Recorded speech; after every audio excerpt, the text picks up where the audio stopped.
Oke, kali ini saya akan menjelaskan di regresi ganda, yakni analisis ini untuk menggambarkan pengaruh antara dua variabel atau lebih. Jadi analisis regresi itu sebenarnya kita memprediksi apakah variabel bebas ini memang berpengaruh pada variabel terikatnya, gitu ya. Jadi kalau kita kemarin belajar di analisis korelasi itu hanya ingin mengetahui apakah ada hubungan dengan si Y gitu. Apakah si X ada hubungannya dengan si Y gitu. Kalau jika ada, berarti nanti hipotesisnya akan berbicara ada hubungan sampai di situ. Di analisis regresi ini lanjutannya, kalau memang sudah ada hubungannya, seberapa jauh sih keterikatan antara X dengan Y gitu. Nanti akan dihitung melalui analisis regresi dengan menggunakan SPSS gitu ya. Jadi saya contohkan di sini misal, nah ini X1 dianalisis regresi itu, regresi ganda ke antara X1, X2 terhadap Y. Misal ini ada satu penelitian X1, X2 terhadap Y, yang ini adalah lama belajar, ini EQ sama prestasi. Jadi apakah ada hubungannya antara X1, X2 terhadap Y?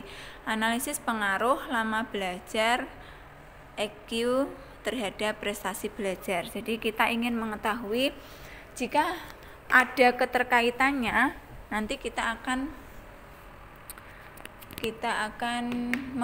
mengetahui berapa nilai besar pengaruhnya gitu ya. Itu kalau di nilai analisis regresi. Ini rumus regresi ya. R Y X1 X2 namanya ganda. Kalau ganda berarti variabel independennya lebih dari satu gitu ya. Variabel dependennya satu, hanya Y. Nah, tuh.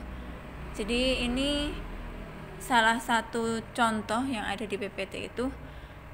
Jika kita punya data, nah seperti ini, lama belajar, EQ, prestasi, kok bisa muncul seperti ini? Statistik itu ada kaitannya dengan penelitian ya. Kalau kita melakukan sebuah penelitian, maka kita harus punya alat untuk menggali data sebuah penelitian. Nah, penggalian data sebuah penelitian itu salah satunya kita bisa punya instrumen yang dalam bentuk tes atau instrumen dalam bentuk non-tes.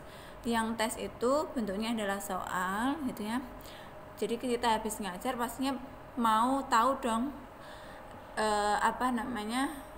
sejauh mana siswa kita itu memahami apa yang sudah kita ajarkan. Itu melalui tes. Jadi hasil prestasi yang ini nih, itu bisa dari instrumen tes ya, nilai skor siswa. Hasil EQ ini kan pasti Anda pernah mengikuti tes EQ lah. Ini salah satu contoh datanya lah.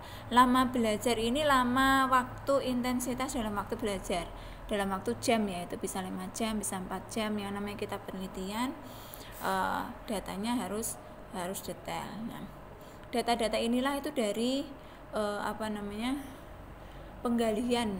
penggalian data penelitian gitu ya. Jadi X1-nya ini lama belajar, EQ-nya juga X1-nya lama belajar, X2-nya EQ, Y-nya prestasi. Jadi ini kita menganalisis regresinya ganda ya, X1, X2 terhadap Y. Berapa nilai pengaruh antara X1 dan X2 terhadap Y? Memberi dampak itu berapa persentasenya? Nah, kita coba ikuti tutorial berikut ini ya, cermati ya.